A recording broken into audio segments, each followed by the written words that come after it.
Dimelo Cinema Club! I am this week's host, Jason Eccles, and I am joined by our distinguished panel of reviewers, Dantino Spezzini, Naomi Guerrera, JP Soruno, Michaela Booth, Raymond Otoro Perez, and Steve Deza. Hey guys, we are reviewing Black Orpheus, a Brazilian movie, Criterion Collection, released in 1959. So let's just jump right into this thing. The cast is mostly Black people. That's cool. The movie looks kind of remarkably modern for a movie that was filmed in 1959. I would have guessed, if no one told me anything, I would have guessed like 79. You know what I mean? Maybe even 81. The favelas is where they filmed this movie, and it's nothing like the favelas now. Not that I've ever been, but it's got to be way more crowded. They would never give poor people that beautiful of a view looking over Rio. So let's jump into this thing right away. Let's get into first impressions. Naomi, why don't you start us off this evening? I enjoyed everything about this. I liked that it was a old school story, and it highlighted the Brazilian culture in a beautiful way, con festival and everything. You mentioned something about it being from the 50s, and it has vibrant color for something being in the 50s. It is actually, this film was a restoration. Mm-hmm. There are other movies like this that I know about, like Voyage to the Moon, where they restored the film grain or whatever, but I feel that this one here, they were very detailed with like the color of the clothes, everything, even to the tin cans. Anyways, I'll leave it to that and let someone else go on before I express myself with vibrant color. Why don't anybody jump in next? I mean, I have to agree with Naomi. Like, it's such a gorgeous film to just watch. Like, there are honestly like so many outfits that I'm going to be like obsessively dreaming over. Like, oh my god, like that pink dress that I will never ever ever fit in. Oh right, yeah, that's a beautiful dress. Like, oh my gosh, like I'm gonna be like hunting down something in that exact color for the next 3 weeks. Just to punch in for a second, the way Mita jumps into this movie in that pink dress, it's almost iconic. I feel like if this is an American film, there would be posters of her the way she came onto the scene in that film, Well, I feel like that there are just so many like cinematographic like moments that are just that, where like if they were just like a photograph, like they'd be museum quality, like pieces of art like that. I mean, we'll have to get into this later, but like the last shot that we see of our two main characters is amazing. Like, anyways, I'll let someone else have the floor. I'll go. So it wasn't my first time watching it. My brother, when we first moved to the U.S., you see, in my mind, I was like, I watched this movie in black and white, and I even asked my brother, or I texted him, and he was like, no, it was in color. But looking online, it's saying that Criterion restored it in color. So I'm pretty sure when I watched it, it was a VHS tape, and it was black and white. And we had a smaller TV. So like watching it with all the vibrant colors and stuff like that was mesmerizing. But yeah, my brother was like really into this movie. So I feel like we watched it like almost, back to back back in the day. So, but yeah, the colors and the music. I don't know. Jason can attest. I was dancing around last night around midnight or 1. Yeah, he was really feeling himself. Yeah. And I'm not that. I'm usually not like that. So yeah, that's my first impression. Makes me just like I had a smile throughout the movie. Even though it's there's all the depressing elements or scary elements, if you will, but the music and the colors, it's just like how can you not smile when you're watching death? I'll go ahead. So my first impressions, what I absolutely hated this movie. I'm completely joking. I just wanted to be a contrarian for a second. But no, this movie was great. Actually, I even forgot that this movie is a 1959 movie until you actually mentioned it. I was like, oh wow, it was, because I didn't feel like I you could have told me this movie was made in the 80s or even early 90s, and I would have believed you. And yeah, the fact that they got that amazing view of Rio, literally, they're like there. It's absolutely gorgeous. But one thing you should know is that up to this day, still, just because I've been very active in like Brazil tourism, there's still favelas overlooking like Rio like that you can get like a really nice spot for cheap. It's just for, certain favelas are dangerous depending where you are and stuff like that. But there's a lot of them that is just that sense of community. Everybody's there helping each other. And you can still definitely get something like that. It's just, it's not like, it's not like in the United States that you just pull up into like a gated community or something. It's something a little bit more, you got to climb and do certain things. Like I saw a video of a guy actually showing where he lives, and he has like a really nice view of like Rio and everything, but you have to go through like an obstacle course just to get into the house. But yeah, and as far as like Brazilian movies, this is by far the, I guess, quote unquote, happiest Brazilian movie. Oh my god! And actually, it's French. Oh, it is French. It was like French filmmakers, everything. So, man.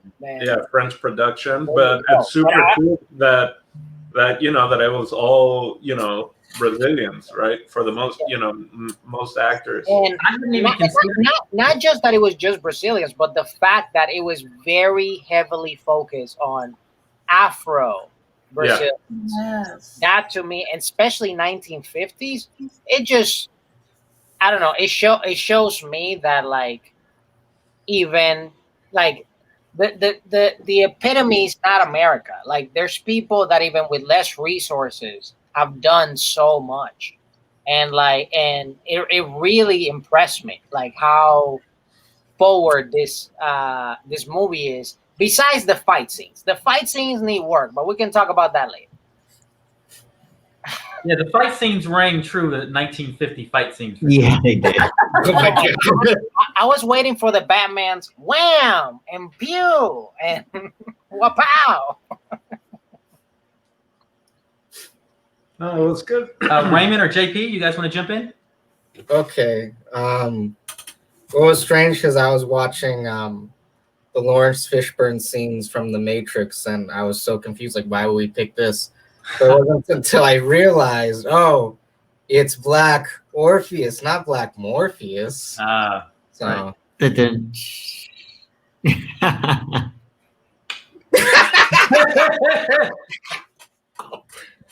That's what if everybody just started clicking off one by one? Unsubscribe. Exactly. It's so funny. Sorry, I blacked out there for a second. What was that, JP? It was great because, like, Kayla could tell you, I was actually dancing to some parts of the movies, and it's so crazy because I couldn't help but think, like, man, this is such. I don't want to. The first thing that came to my mind is like, this is such like nice melodramatic schlock, and it's a little too sweet. And then all of a sudden it takes this effing turn, and like halfway through it's like, whoa, what the hell happened? And it almost feels like a completely different movie on the second half. But it's weird. I didn't think I was gonna like it as much as I did.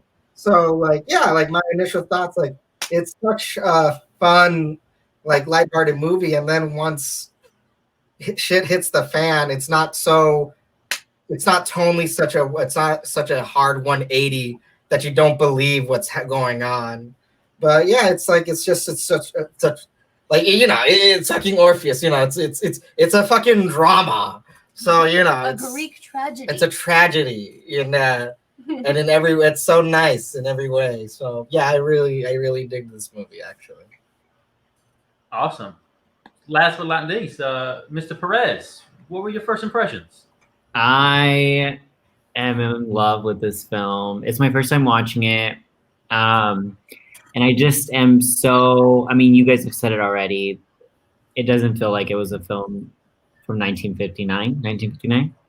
Correct. So I was immediately just blown away by that sheer fact. And then actually watching it with all the colors and the vibrancy and the costumes. And for me, a very like simple and clear story, and all the movement. I mean, all the extras, all the choreography with the camera that was done. I was like, and the fact that these were Black people on screen as main characters, like it was just a gorgeous all around film to see on screen. I wish I had a bigger screen to watch it on, because I think I would have been even that much more pulled in and kind of mesmerized. So I'm a huge fan. It's immediately like now one of my favorite, like most beautiful films I've ever seen. That's awesome. So there are so many things about this film that I love and appreciate and admire. The way this movie came to me, within like the span of maybe 30 days, 3 people recommended it to me, and it's odd for a movie from like the 50s, a foreign film from the 50s, a Criterion film, for people to say, you know what you would like? Check this out. You know, I'm like, all right. So that's why I recommended it. I want to know how many people here have seen the movie before or are familiar with the Greek tragedy that it's based upon. Because I myself was not really familiar with the movie other than title. And I'm not familiar with the Greek. I mean, I know the Greek tragedy is based on, but I don't think I've ever read it. Well, I mean, Orpheus's story isn't like traditionally like written as big as like some of the other stuff like Circe or like Hercules. But it is a pretty poignant one. I think that there's like a couple plays like for sure written about this. So I'm familiar with that story of Orpheus and Eurydice. So it was really cool to see it translated this way. Even though, am I the only one who thinks that this actually looks like Golden Age Hollywood? Yeah, for sure. Yeah. Like I actually feel like this, like if you told me that this was like something that was made in Hollywood during the same time as Julie Garland, I'd be like, yes, obviously, like this is one of those films that should be held in that regard. But anyways, I digress. It's very interesting how they interpreted, like, because in the original story, it's Eurydice is a nymph. So like she's like a little wood nymph that's running away from a shepherd. A shepherd? A shepherd who's kind of just like really horny about her because all he has is sheep.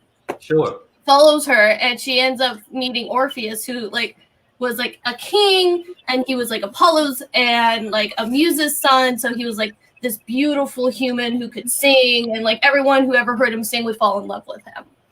So, and then they meet, and she falls in love with him, and it's Greek, so there's no happy endings. Thank you. Like it's a snake that finds her, not like it's not anyone's fault. She's literally just running through the forest, and a snake gets her, and then Orpheus is like, "No." I did not know that part, and I did as soon as I saw these Greek ass names. I was like, okay, we got to do some wikiing. Well, even the guy at the marriage license. I mean, how great is that? That like I love that. Itself, you know, it's just like It's so self-aware. Like, yeah, very aware of the names, and even they're talking about astrology and the signs and all that. And but yeah, so I had seen the movie a few times, I think. What do they call that character that comes in the beginning of a story and kind of lays out what's about to happen? There's a name for that. Is that like the Samuel Jackson?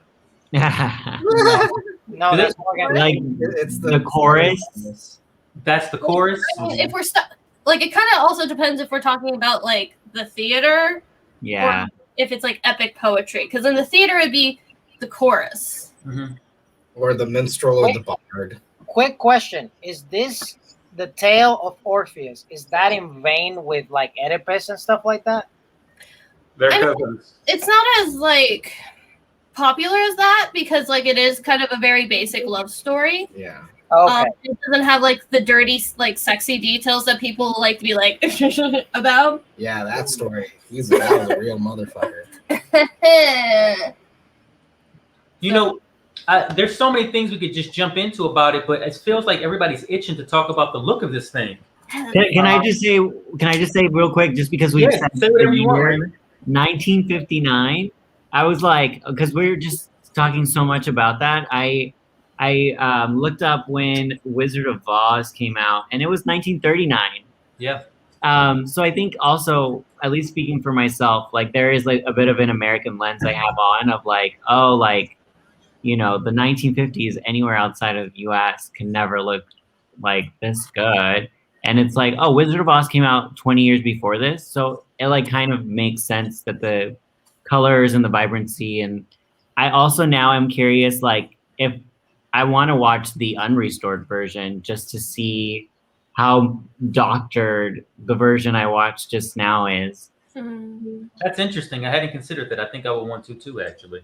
Also, one thing about this film that I definitely wanted to talk about was this is the film that by far has the most vibrant and some of them even camera stealer extras that I ever seen in my life. 100%.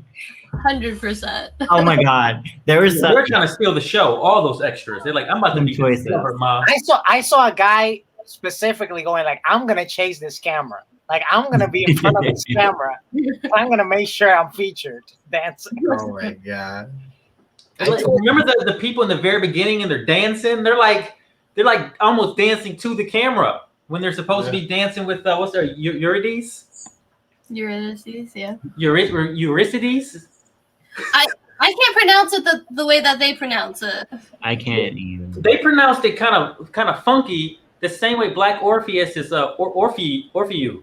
Orfeo? I mean, that's Orfeu. Portuguese and Spanish, you know, Orfeo. Orfeo. Which totally makes sense. Yeah. You know? Like I think the only character that like pronounced her name like the traditional Greek was Hermes. So Yeah, there's that dress right there, man. Let's talk about costumes for a minute. You know, costume design, it felt like it was labored over for a thing like this. I don't know what the budget on a movie like this would have been in 1959, like in the heart of Brazil, you know, but somebody went to town for these costumes and these I looks. was thinking the exact same thing. There was a bunch of tools being thrown around. I'm like, what was the budget for this?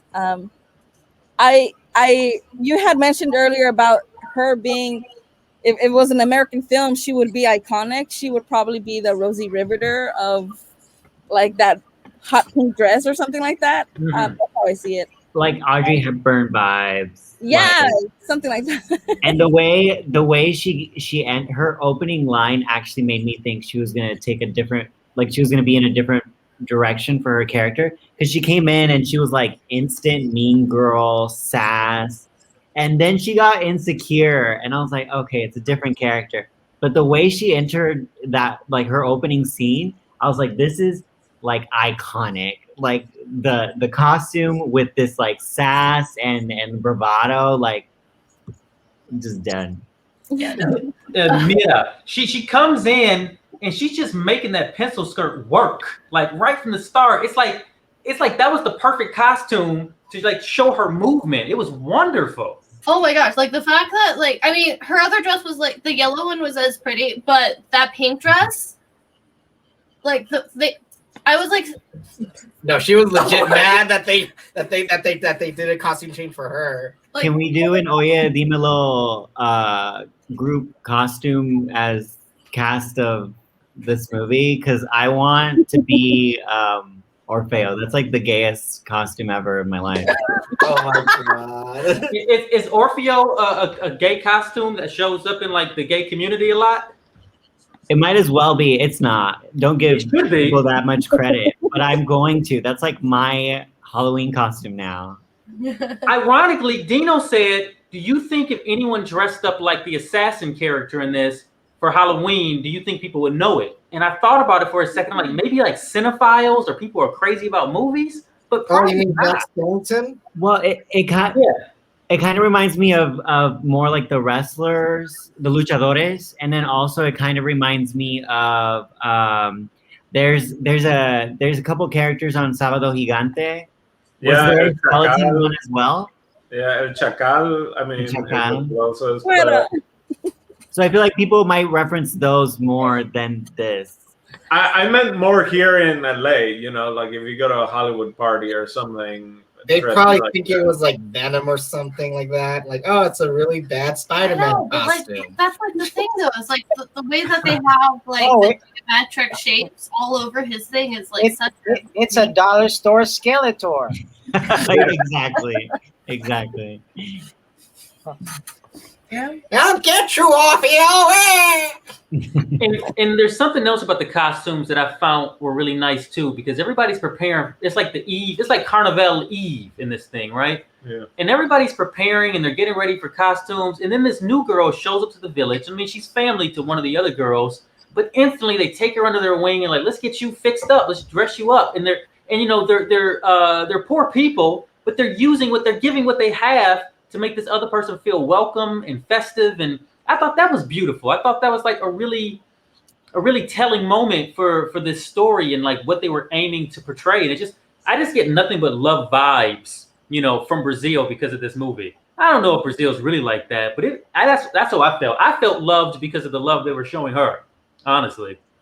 Yeah, I think for the most part, like a lot of countries that do have a lot of internal issues as far as like class wise, they typically be, for the most part, of course there's their bad apples, but for the most part they tend to be more welcoming and understanding of others because they know it's a real struggle. So like typically when people go to like a Cuba or Colombia or even Brazil, certain parts of Puerto Rico, DR, there's a lot of, even Mexico, there's so many places that like people tend to cater more to other people even when they don't have much or enough, because that's just part of the nature of the culture of like, hey, we're all struggling but we're all here to help each other. And I also noticed that from like a nomad traveler that I followed, that he literally just started backpacking in like East Asia, and he said the same thing. Like he didn't know where he was going or anything, but everywhere he went, he stopped by a lot of families that actually helped him, fed him, gave him a place to stay, the whole deal. I will also say, to kind of in line with what we're saying, right before we went live on this, we were talking about Paris is Burning, which is obviously a documentary, and this is fiction. But I think what's remarkable about this film, in the same way that I feel Paris is Burning is that there's like an authenticity. Like it really feels like these extras are non-actors who came to celebrate their culture on camera for this film. And the spirit, the love within the community, you really feel that. And the fact that like in the Carnival scenes where the camera is just following these people as they parade through the city, it feels like they captured something really, really special. And I feel it's still relatively rare. And honestly, just to like jump on that, like to me, films like that resonate more with me because it doesn't feel staged. Like let's make this one scene perfect and cut to it so we can advance the story like normally typically Hollywood movies are. Here in this movie, you have a lot of long shots, because especially at the time, I bet to be cutting, it's extremely expensive. So you kind of have to like get as many shots in like one take as possible. So the fact that it was just like, hey guys, Carnival, have a good time, do your thing, maybe stage a couple things. But for the most part, it's just like, let's go, let's put the energy here. I think that really gave a lot to this film, to the point that, I mean, it made Dino at 1 a.m. shake his hips, and, JP, do a little shimmy with Michaela watching this movie. So, yeah. One thing Dino said when we were watching this, and I'm glad you brought that up, Steve, was that he said, do you think this was actually shot during Carnival? And I was like, I don't know, man, but it did feel really authentic. It felt like and it was kind of and those scenes were kind of a mess, but like on purpose. You know what I mean? Because it's like, yeah, it is kind of messy, and everybody is dancing all over the place, but the choreography for those dances, even though in some places were very simple, you have like Mira dancing in and out of the scenes like effortlessly, flawlessly. I like In heels. In On a hill. heels.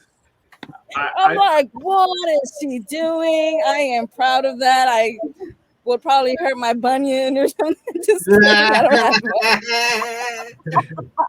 have I'll go back to like the background actors or dancers. I would love to see central casting background people standing around trying to. It's like, because not only they were in one school of Carnaval, right, and they're waiting for their turn to like start that, and they're still like shaking it. It's like you're about to have to go for like 1 hour, and you're already been like dancing for an hour, and it's like. It's almost like if somebody wasn't moving, someone was like, "All right, you're out." Like we only want people if they're gonna continue to move. Like it was so impressive going to the Mira and like, "Oh, go back to your spot," and she's like dancing but coming around angry and trying to like yell, and it's like, "Go back," and it's like instead of her just flipping her shit off right there, she's like, "I'm so devoted to Carnaval that I'm not gonna stop dancing. I don't want to ruin our shot with this school, but I'm gonna fuck you up, Orfeo." And semi-related, I know it's slightly off topic, but also the animals in this movie. Like there was almost no continuity errors in between shots where the animals were, and you could tell these are legit, real life, like puppies, cats, and like chickens. Yeah, I love. Oh shit! They're still in the same spot they were in the last shot. Okay, bro, and the fact that like that scene that like all the kids were petting all different animals as well. Like one had to go, one had. It was amazing. That was pretty amazing. That's a good point, JP. Shit. I think because it feels so authentic too. I, as a viewer, am more forget. Like I rate all my movies secretly on my IMDb account, and on this one I was just like, sure, like there are some moments that are like way too cutesy, or like the fight sequences are just not it by today's standards. But then I'm like, but it feels so authentic and so in this world that I forgive all the things that maybe aren't quite up to par.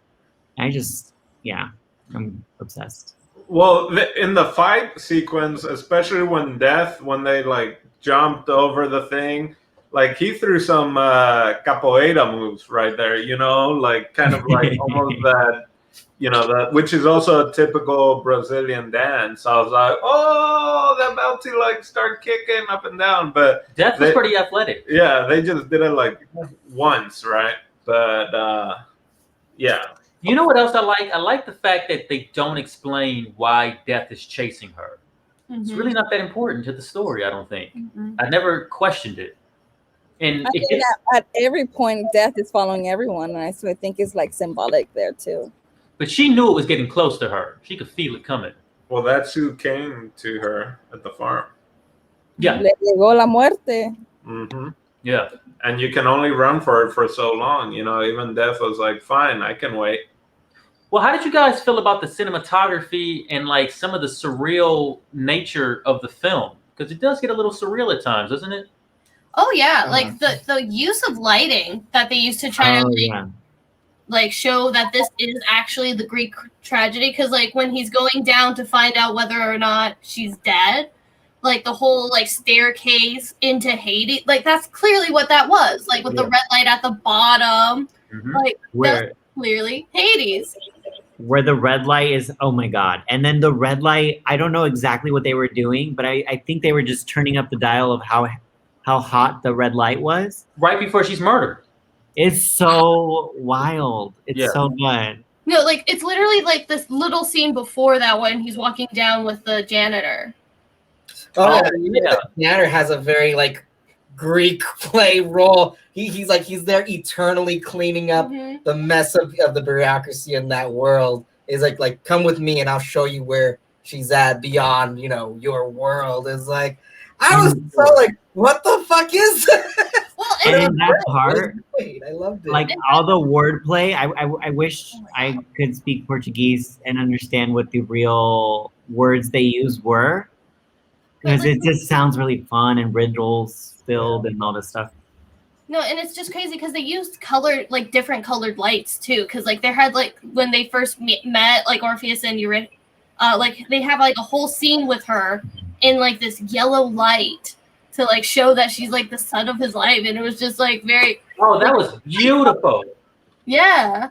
I was watching that and I was like, oh, I know exactly how they lit that thing. They had to put the big gold thing up, the big gold diffuser thing up to ricochet the light onto her. And it just made her look like this beautiful golden goddess. I'm like, that is so wonderful. Yeah. Going to the Portuguese thing, it's very singy-songy, especially certain, I don't know how well you guys could tell, but some of the kind of dialects, you know, it was very small, but like each person kind of had its own like rhythm, and and Portuguese can be very singy-songy at times, especially depending from what part you are. So yeah, I mean, I'm not, you know, not fluent in Portuguese, but I do understand it more when it's spoken. But yeah, I can tell you one thing about Portuguese: it's definitely more understandable than Guarani. Yeah, that it is. Yeah, for sure. Asian people do really well with Guarani, by the way. Japanese people, they'll pick up Guarani and speak without an accent, but they can't speak Spanish for shit. Yeah, it's basically Spanish Japanese. It's just a bunch of Spanish Japanese. However, the language, you know, the rules of the language, you know, old languages. That is interesting. That's great. So to segue into the rhythm and languages and all that kind of stuff, we kind of have to talk about the music of this thing, because this is the first time that the world was really introduced to like bossa nova music. You know, the world didn't know jack about Brazilian bossa nova before this, and this thing kind of like opened us up. So talk to me about the music. What were you guys' impressions of that?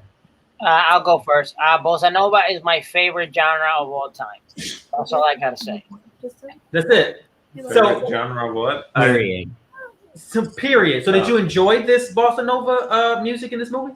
Of course. Again, going back the fact that it's 1959, we still have a huge gap of like amazing Brazilian music that hasn't been made yet. So you can't put the smash classical hits that bossa nova has, because there's so much great bossa nova that comes in the 70s and in the 80s and in the 90s and early 2000s that is so freaking good. But I love bossa nova. So doesn't matter what movie it is, if you put bossa nova, I'm gonna like it. Noted for when I make my movie. But also, what was so great about that also is as the movie progresses, it's the same genre of music, but it's carrying a different meaning. And like in the beginning, it's like spirited and communal and lively and like full of festive vibes. And then towards the end, when they're having that like death is approaching her and she's trying to escape, and the degrees of which she's aware that danger's around her, whether it's death or Mira, it's like the music ends up becoming more intense, and it's like instead of having some like schlocky like orchestral classical Hollywood type music, it's like no, they're still at the carnaval, and now the carnaval music is getting you on your toes for a different reason. This is a good point. Yep. Good observation, man. For sure. Like it was very interesting because JP is not very musical as a person. That's not something I would associate with him. Like, he was like tapping his toes the entire time. Like it was almost primal. Like it was very interesting to be like, oh. No, but like I find it very interesting like how they did use like the bossa nova versus like the samba beats, and like how like pointed it did get at the end, because I agree with Raven there, where it's just like it gets to the point where like they really do manage to keep that going throughout the entire film. They really understood what that meant to what the story was or is. Right on. All right, well, let's talk. Let's start jumping into story and character a little bit. Did you guys have a character in this thing that you liked or identified with? Oh man, like I hate children, but the kids in this movie, oh my god, like they were his wingmen. They were on. Real quick. My bad for making the comparison, but I have to, since we watched the movies. Who did the best acting? These kids or the kids from Babel, the movie? Oh wow! Did y'all watch Babel? Yeah, we watched Babel. Okay. I feel like that's not fair. Those are two straight up different movies, just tonally and like story wise. Oh my god. I would say Babel just because of the subject matter that they were dealing with and what they ended up doing. So, but yeah, but talent-wise, not necessarily, but just with the story-wise and the subject matter, I'll give it to Babel for sure. Okay. Didn't the main kid remind you guys of the kid from City of God? Yes, I thought so too. I agree. I felt like I was watching a light version of City of God, like with bells and whistles and all this beautiful confetti. It's actually his father. It could have been, man. It looked like him. It felt like him. You know, just that, like you said, the bells and whistles happy version. Yeah. But back to JP, because my bad, I interrupted. Sorry, JP. It's chill. No, like I said, like the kids, like they were such a treat every time they were on screen. Especially the one that really did look like he was trying his damnness to try to help Orpheus out, like during the end of the movie. Like he tried so hard, like that when he reaches the gates and Service is there, he can't reach the gates. The cop tells him, no, you're not allowed here. It just shows like how much of a strong connection that was. And I was actually really happy that the movie ended with those two kids, because damn, that was such a sad ending. And just when the film starts so happy and nice, like for me, it was just like it was almost a good sigh of relief. Like, okay, well, yes, like our main heroes, they're gone, but you know their legacy will continue to live on, even with these kids, especially with the music creating the rising of the sun. I just really like them kids in the film. They were cool. They were my MVPs. Yeah, no, I think his name was Bernardino. Oh yeah, Bernardino. Yeah, Bernardino was like my favorite, just because like there's no way he's Ted. Like he's actually like a village elder in a child's body. Yeah. Like the way he just like approached certain situations where he was just like, you're just like you're not a child. Baby Orpheus just has like so much style with the way his hair is styled and like one little human being. He's one of my faves. I was gonna mention something else. Also, just like there's just like certain traits about each of the characters I find really endearing. Like the fact that I'm gonna blank out on her name. But like Orpheus' bestie and the cousin Serafina. The fact that like Serafina just has Orpheus's back when like every other woman in town is like all up on him, and she's just like, no, I got you. Like this, that, and the other. I just think is really cool. After to be frank, after Orpheus does the like God of the Sun kind of clothing reveal, pretty much I was just primed to like be obsessed with him. Before that, I was really paying attention to the rest of the cast. That's a good shot. We haven't even talked about that scene, huh? The whole kind of black magic, if you will, or Like I don't even know what specific like domination or like dominion or because like it could be voodoo, it could be something else. I mean, Brazil has her. Oh, sorry. But it was just really interesting that they like really like incorporated that as part of like the mysticism instead of like actually like going for more of a or it's Santa Santeria? Yes. Like, Yeah, I mean, a part of that felt He wrote some- Catholic. I mean, the speaking in tongues and whatnot. But then it did feel like some other influence, which could be 'cause, like, that's why I Santeria. think it is probably more Santeria because like that's part of how that specific thing developed was like they took a lot of like the iconography and saints from that and like turned them into like their deities so they wouldn't be hunted down by the conquistadors. Yeah, and you have a whole bunch of the little figurines in the church as well. Mhm. Which is Can you very- guys give me a brief understanding of Santeria?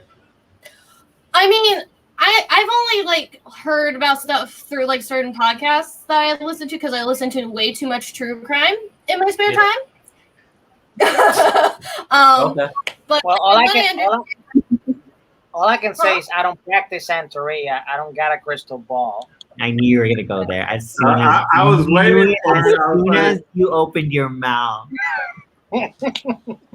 but like from what I understand, it's just like a melding of Catholicism and like folk practices from like, but it also differs from like country to country. That's the thing, because like from what I understand, Santeria is more like Mexican. So I couldn't say that like that's what specifically was going on in Brazil, but like they look very similar from what. It could also be Macumba.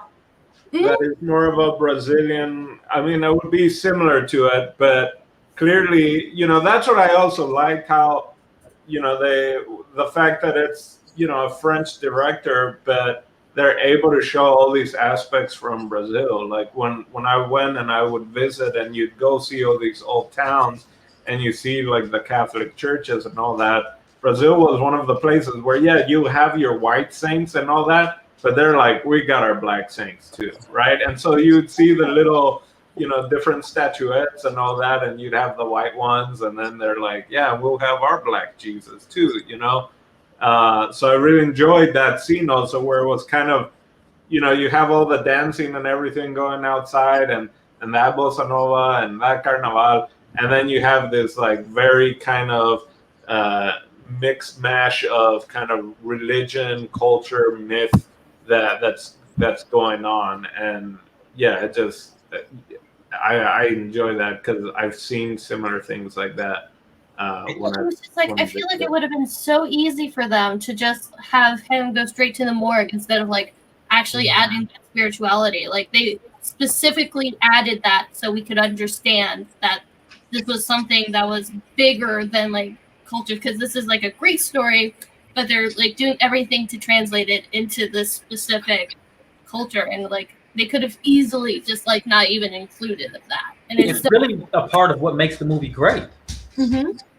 Like story-wise, like all these check boxes that I was waiting for were like checked in that moment, and then like boxes I didn't even know I was seeking were checked in that moment. That I was just like, I was shook. Like it's already like the Greek tragedy, and like. In that way of like some characters know what's up and the others don't. She's dressed in costume, but it's not her, and who knows and who doesn't know the secret. And then up to that point where like I feel like in Hollywood, this story would be he goes to the church, does a little prayer, does a little magic, and she comes back to life, and they're reunited forever. And you almost get what's great about this moment for me is like we get to sit in the grief and really be in it for a while as the movie's playing out. Yes. And then we have this moment where she does come back. It is kind of like that nod to like a happy ending. But what's great and like just, it just fills me with all the like sad vibes and happy vibes and all the others is like, she's like, we can talk, but you have to have faith that you're talking to me and you can't actually find the proof. And it's like, but you're also in love and you're going to break whatever rule to like reunite with your lover. And so he ends up turning back and dispelling the whole magic of it. And it's just like, damn, bro, like she told you not to do that. And it's just so good. I wish I could, I'm going to rewatch whenever this is screened in LA. I'm like going just so I could see, that moment. Well, let us know because we might come with you. Yeah, Exactly. for sure. It almost feels biblical. The whole don't turn around or you'll turn into salt thing in the Bible, right? And just real quick, something based on what Raymond said. Uh, watching this film, I legit said, this is by far the most rewatchable movie. For sure. Agreed. Cinema Club, because I legit, while watching it, I was like, I can totally have this movie playing in the background with no sound. As I can also be watching it, as I can be watching a little bit and then watching a little bit later. But it's just like, it's endless replay value. And this movie was made in 1959. Insane. What a great point. This is one of those movies that you can mute and have on a projector in the background of a party. Like, and people are like, what is this? This looks dope. Like, this is one of those films. Like, that's why I was like saying it was like total like Hollywood classic vibes. Like, this would be like something that my grandfather would be like, no, you have to see this. And then as soon as you do, you're just like, oh yeah, no, this is like something that I have to share for like generations to come. Like, it has it's a classic. It's got classic vibes. I would definitely do that to my grandchildren for sure. Well, in one of Obama's book, he writes about it because it was his mom's favorite movie. Oh, wow. Oh, that's dope. So he talks a little bit about it and all that. That's dope. Actually, it was also based. So the movie was based on a Brazilian stage play, which is basically what the movie was, right? I was wondering. Well, I was watching a part of this film with one of my friends, and he was like, "This feels like a stage play." And in that part, it's when they're at Orpheus's place, I think, and characters are coming from one room to the other, and they're overhearing who else is in the house. Yeah. And I was like, "Oh, you're right. I am." So I'm glad you mentioned that. Yeah. Which premiered in '54. So. The other cool thing about this too, that we're watching it now, is I feel like there is this resurgence, and I'm specifically thinking of this one film that's being filmed right now, Aristotle and somebody. Oh, the Steve Martin play? No, but it's like contemporary takes on Greek tragedies. Aristotle versus the zombies. Like, I mean, that's been a thing since, like, it's been very popular the last couple of years, or at least I can say this in books, because, like, Circe and, like, her two books are still on the bestseller list consistently, and like, one of them is I think it's, I can't remember the title of it for the life of me, but, like, there's, like, a whole bunch of stuff that's just come out, like, the retelling of Penelope's story. So my roommate's just reading two books right now, contemporary Greek tragedies, and then there's a queer Latino film coming out in a couple years that's also like Greek tragedy centered but modern day. And what the reason I mention it is, like, again, 1959, this movie is created doing this thing that's gonna feel like another trend coming back. And they're able to do what I think is really difficult for some storytellers to do, which is to embody it in a certain space. And it really does feel like this is as much a Brazilian story as it's homaging to something else. Oh, I totally. I think sometimes the balance isn't quite there when you do that. Mm-hmm.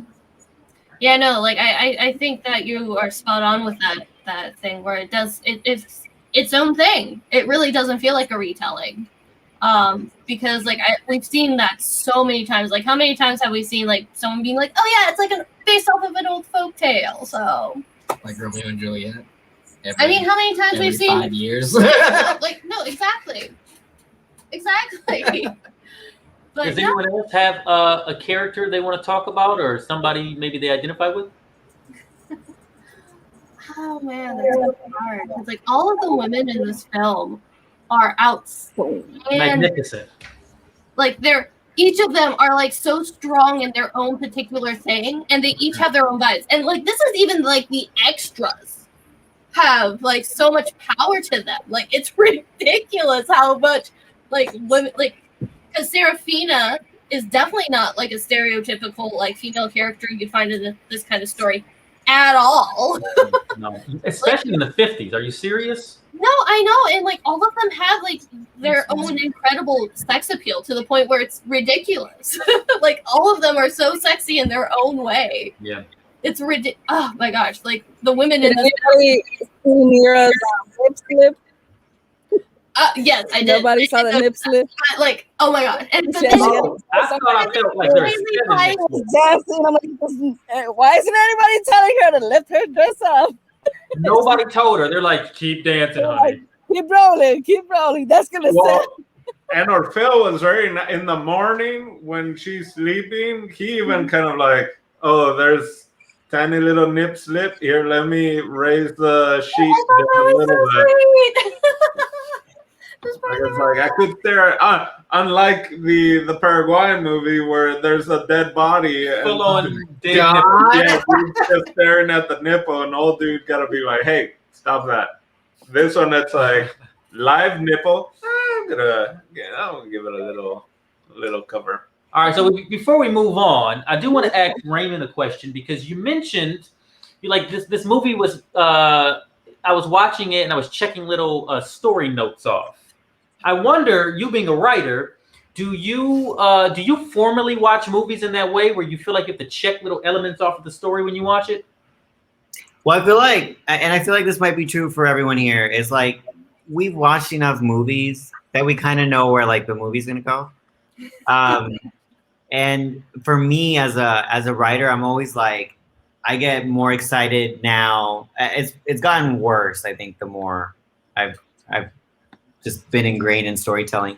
Is like, oh well, I know it. Like I almost in an ego way know exactly where this movie's gonna go, and we're about to end Act 1, so it's telling me all the details I need to know to kind of start understanding as a writer, where could I possibly and very likely tell this story. If I set up, this random anecdote about, and I'm just throwing something out there, a red bird, and it has nothing to do with anything else in Act 1, I know that red bird thing is going to come back at like minute 70 of this film, and it's going to mean something that I'm going to get along the way. I feel like something like that happened actually here. Her amulet. Yes. It's mentioned in the first 30 pages or the first 30 minutes of this film. And I'm like, oh, that amulet's probably going to come up towards the end of this film, and it's going to be a moment. And so as a storyteller, I'm like, well, I know each film has a beginning, middle, and end. And then generally speaking, there's like 9 story beats. And so how is this film going to satisfy that and maybe, pull a little here and push over here to kind of subvert our expectations? And so for me, I think it, much like any, in my opinion, well-written movie, it hits the 9 beats. But then in this case, like an area that I didn't anticipate was when he goes into that kind of spiritual church awakening moment. And it's like, we get to stay in there for a little longer. And it was like, I thought it did so much for the story that I wouldn't have anticipated the like typical writer to do. Mm-hmm. No, like I think like another thing we really need to talk about this film is how it's a tragedy in all sense of the word, but it's so joyous. Like, who knew the fact that it's a tragedy? Who knew that the ending? Spoiler alert. Who knew what before watching it or during watching it? Like, oh yeah, they're both gonna die at the end. Because I've seen this movie multiple times, so I already knew. But I kind of wanted to know of you guys, like, how was that reaction? Right? Did you know it was coming? Did you think they were gonna be able to slip one past death? honestly, like since I'm kind of familiar with like the myth, I was like kind of expecting it to be a million times more edgy. Like that's why I think that this is something we should, because like literally the title itself is just so Greek and it has a very heavy title. You know, like if you just went up to someone and said, like, there's this movie, it's called Black Orpheus. Why don't you tell me what that's about? Like, Black dude named Orpheus. Well, I feel like they'd be like, oh yeah, it's probably like this sci-fi, like horror movie, or like I feel like they would like try to like tell you that like it has like the name itself has like these very dark connotations. It has So- a powerful title. It Very is. powerful title. It is. Agree. So to me, I've never seen this movie. I'm not extremely familiar with the story. I think I know some of it. That's why I was saying earlier about the Oedipus thing, because I did study theater and I had to do study so much. So I'm sure it maybe crossed upon me or something at some point. But I personally thought either it was going to be a Disney type of ending that like he saves her or she dies. But what I didn't expect was both of them to die. And then what I really didn't expect was kind of like the story to be like continuing in a way. Because that's how I felt. Yeah. That's how I felt at the end. I was like, this woman's gonna die. It's gonna be really sad. Oh God. I did not expect him to die. I should have given like Romeo and Juliet and all these other tales. But I and the fact that he's gonna be grieving so heavily. But I just kind of stopped at that she's gonna die for sure. Oh, I was like, did you stop at like Old Yeller, like before he gets taken Yeah. to the back? And that's the end. Credits roll. I thought I was gonna be happy. They were celebrating and everything. It was weird because even when the climax with Orpheus and Death, because I was like, oh, they brought back the trams. Like we saw him as a conductor. This is how he makes money. You know. And I thought, oh, there's gonna be this cool chase with him with the trams and whatever. But as soon as he goes for the power line, like with the switch, and I saw that she was still holding onto the cable, I literally shouted out, "No!" I was like, "No!" He killed her. Yeah, I didn't see that power switch coming. I got to be honest with you. That one threw me for a loop. Oh God! It was like they had like that whole moment at the beginning with like the wheels sparking off, and it was so dramatic. Wow, that's a good point. I didn't see it. You Yeah, guys. you had just sat down when there was a pop of showing that it was electric. I went to the kitchen to grab something at that moment. I swear. No. I really did. At the very beginning, Very beginning. Let me grab some water or something, and I came back, and I guess that happened. the discharge of the cable. I gotta say though, I was very pleased with the way the movie ended. Like I kind of assumed it was going to be a tragedy, but it felt very hopeful with the children dancing and singing at the end, and the little girl, she's moving. She's like the new little Mira, And there's a new Orpheus because he's playing the guitar and it's been handed down. He was like, "You're the new Orpheus," and I was just like, "Oh no, the cycle perpetuates itself." but it felt like a hopeful cycle. It didn't feel like the Wire cycle. You know what I mean? Like everybody's going to be in a terrible situation. It felt like, oh wait, they're going to make it. These kids are going to be okay. Yeah, it wasn't a Marlowe thing, right? I didn't feel like there was a new Marlowe. No, that's definitely City of God. You see, that's the two difference. Like it doesn't, it doesn't repeat. Okay, not final thing. My final question. When they first met, when they were first talking about, do you think it was reincarnation of Orpheus and Eurydice? Because they have a interesting like little convo. And it was something like "I've always loved you" or something like that. Mm-hmm. But it was clearly that's where like really like sparks flew between them of just like this understanding, like no. And it was legitimate because it was the first time in the film he didn't care what all the other women thought. After he made love to her, they're like, "Oh, Mira's on his way." He goes, "So what? Let her see. I don't care." So to me, I've always kind of seen it as like it's this realization of like a reincarnation of them. Like we've been missing each other every time. It's like maybe this is the time that we can actually, make it through. It just, like a Greek tragedy or whatever. It just kind of goes in circles. So that's what I thought of their characters. Anyone else kind of see it like that?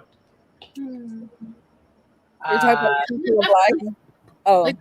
Well, the fact that like they had the marriage license, like I'd be like, and you must be Eurydice. Yuck, yuck, yuck. And the fact that Mira was just like, wait, that's your name? Oh yeah. You know, like she caught on to that so quick. Yeah, I was like, this read is her. about to get a lot of people in trouble in this town.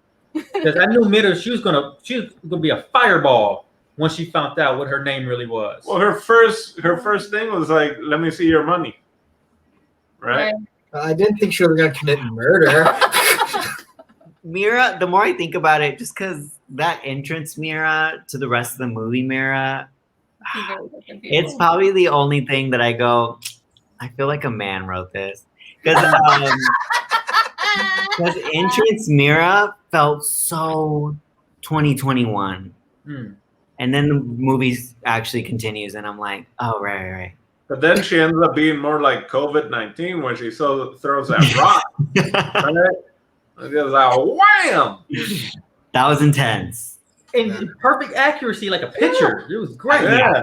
She's been prepared for this all her life. Naomi, you look like you wanted to say something there. Oh no, I'm actually designing right now. So Okay, cool. You get inspired by it? Oh no, I'm wrapping something up. No, I know, but as this, I mean the design. Yeah, the sun and the colors and everything. Yeah, something like that. Let's jump out of it, guys. Let's start with JP. Let's go into final thoughts, if you guys don't mind. Let's do it. A lot to cover here. Final thoughts. As someone who was not familiar at all with the tragedy, or even this film in general, it was definitely a trip. I feel like, look, I would recommend. I would definitely. Is that a microphone? Yeah, that's what I thought at first, was that it was a microphone. I guess you could talk into it. It's the new Rode cattail. Hey, baby. Oh, he's so cute. Okay. I would definitely recommend for someone actually who isn't familiar with this film at all, because I think going in blind for me was the best way to experience the film. Because normally, like I've said this in other talks, like normally when things, in my view, like is a complete tonal change, I'm not really one to be on board with the ride. But this one, like, it was just everything with the ensemble, the visuals, and just like how much you end up caring for the characters, even though Orpheus, like, he's a fucking slut. You do feel for him and you do care for him. And like, yeah, it's definitely a very interesting story. Even that cop was thirsty for Orpheus. Oh my god! Like, do that move! Oh yeah, come on, do that little dance. The gay moment I was waiting for. And I felt something between them. I was like, "Is this movie gonna go there?" I did thought for a second, like, "Oh, are they gonna go there too?" No, but yeah, no, I was like, I'm totally wow, it's because it's weird. I definitely didn't think I was gonna like the movie as much as I did, and like I can't deny that I really, really liked it. So yeah, I would recommend this specifically to those people who have no idea what this film is about, or even the history or Greek mythology or whatever the shit, but also to everybody else to dig in as well. It's for everybody, but especially those who don't know crap. Oh my goodness, that's funny. Yeah. Steve, why don't you tell us your final thought?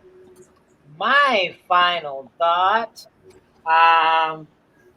This movie is great. This movie is incredible. I recommend this movie to absolutely everybody except the people that really love those Fast and the Furious movies, because they probably wouldn't be super into this. They like cars. They don't like people dancing. Yeah, if you're into Tokyo Drift, this ain't for you.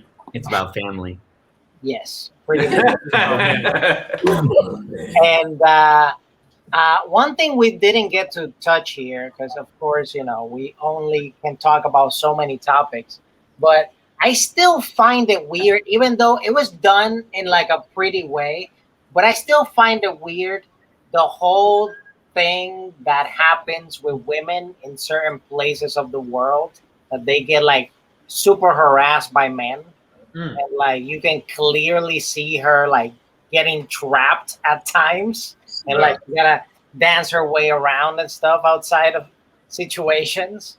But I wouldn't, if that was me, if I was that pretty young lady, I wouldn't be scared of death. I would be just scared of all these men trying to freaking, just don't let me live a regular life. But Thank you. overall, the movie is great. Like I said earlier, it's a movie that you can like have on the background. You can rewatch many times, and you won't get tired of it. You always find something, even the tiniest detail, that you can like extrapolate so much out of it. And it's a beautiful representation, IMO, of the culture and the people of Brazil, of how they truly are at the core, that they're very happy people. And even though they may not have many resources or much money in comparison to people living in the States and other places, they really put their energy into that fun time. And you can see it from everybody.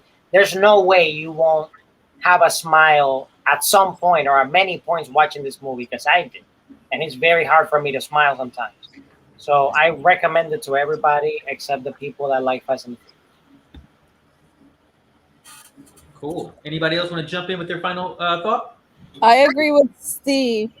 This movie made me smile. I was smiling throughout the whole film. It was joyous, vibrant colors throughout the whole thing.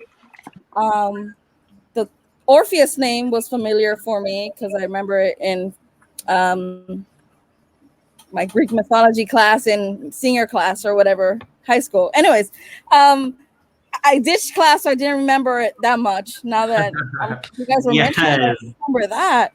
But this is where it comes. Final thoughts. The characters were amazing. The kids were spot on. Dancing, the choreography, it has everything. I was about to say the same. It has everything. Everything, a nip slip, everything. Several nip slips.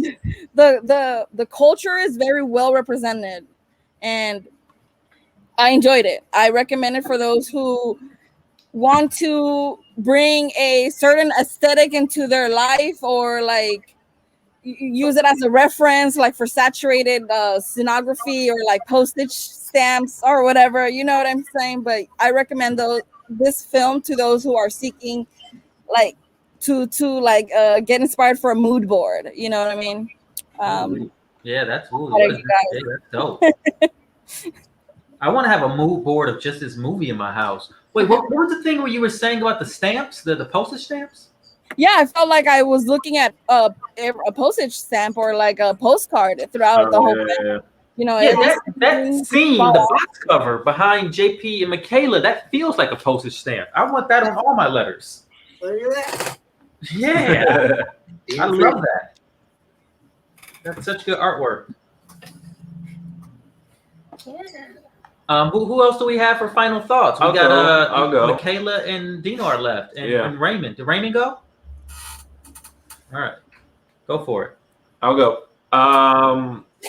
Yeah, I definitely like watching it on a big screen and in color. Just completely like, I remember seeing it in black and white, and like it just felt like, I guess that's satin, and it was like really like I had to like figure out. So like seeing it in color, I mean, I felt like Dorothy, right? Like I felt like I just opened the door and I was like, whoa! Especially when you see the sun, that like golden tinfoil thing, I was just like, it was mesmerizing. Yeah, there's no way you would have saw that in black and white. Oh my god! Because you just see the shininess and stuff like that. So, I enjoyed it tremendously after not watching it in like 12 years or something like that. And yeah, I'd recommend it to people that are really into movies or even Greek tragedies, stuff like that. It's on a lot of people's lists. Even I just saw Arcade Fire. I guess one of their music videos is just like footage from Black Orpheus. Oh, wow. So I No mean, way. it's all around us, and I will recommend it to the people that I think might really enjoy it. Going back to the little character, I think I'm not the kid that plays the guitar. I'm the friend of the kid that plays the guitar. That's like, hey, like, come on, you can play. Like, bring up the, like, raise a son. I'm that kid. Yeah. I'm like, I'm helpful. I want to, I want to help. I support. I'm the hype man or the hype kid. But it's like, I ain't got the talent to play the guitar. He was the movie's hype man. Yeah. So that was me, and it's a fun movie. Mm-hmm. I definitely think it's a classic. It has a sense of glamour to it that I don't think is easily replicated. The color is gorgeous, like everyone's been saying. And it's a kind of film that you could probably watch over and over again, and every single time you would find something new to love about it. So, like, it's kind of one of those things where if, like, you're intimidated by films that are from, like, other places and you don't want to, like, do subtitles, you're really missing out. Because I feel like this is a very important film that a lot of people should see. Mm-hmm. Agreed. That leaves me and Raymond. I'm just waiting for it to cut to them.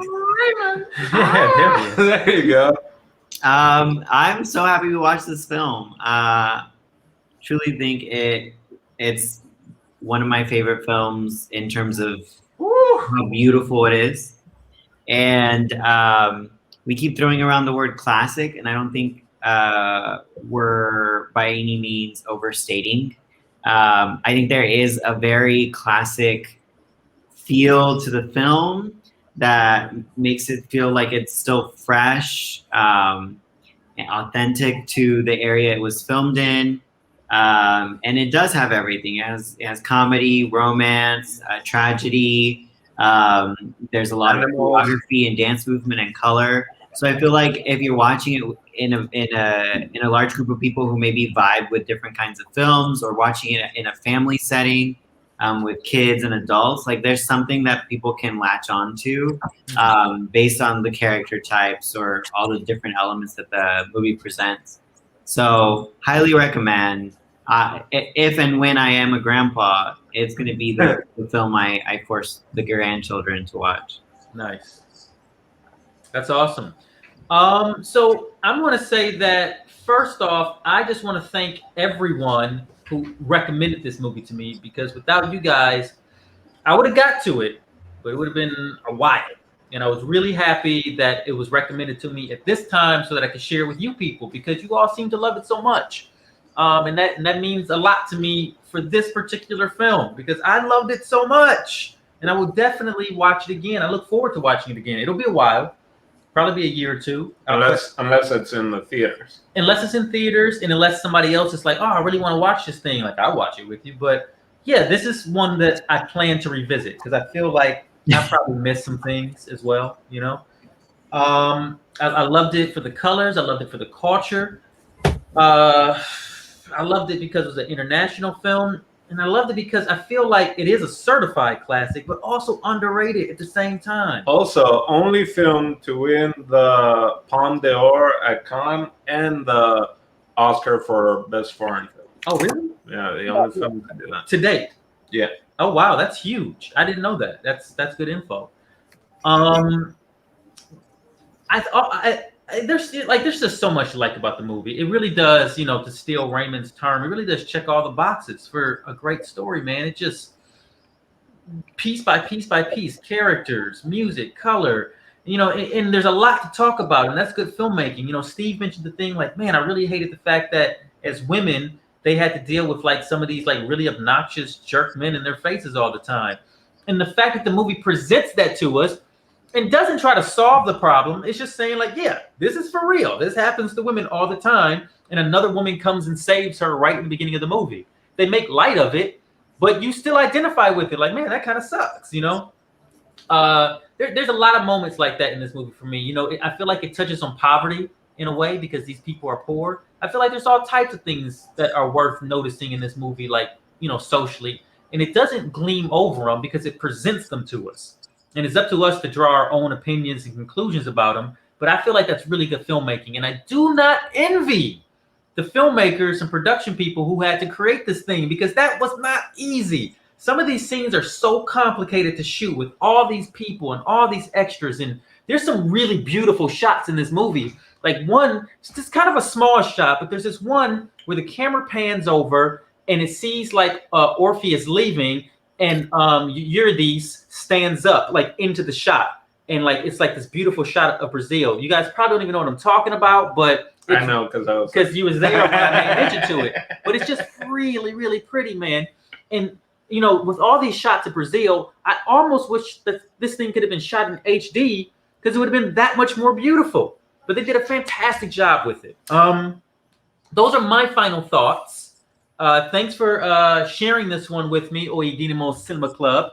It was a pleasure, and I really appreciated all your opinions. I didn't feel like I even had to talk that much because you guys nailed it. So sharp on this one. I would love to see, I don't know, the numbers of like flights or whatever into Brazil, into Rio, like a few years before the movie came out, and then like how much it changed like the next few years after the movie. So that's pretty funny because it probably did, because people probably discovered Carnival for the first time internationally, and like I want to see that, I want to experience that, because in the James Bond movie where they do the Mexico City, the Los de los Muertos parade. Dia de los Muertos, yeah. What's it called? Dia de los Muertos. Oh, Dias de los Muertos. Muertes?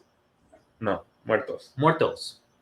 When that scene happened, there was no festival in Mexico City of any type on that day.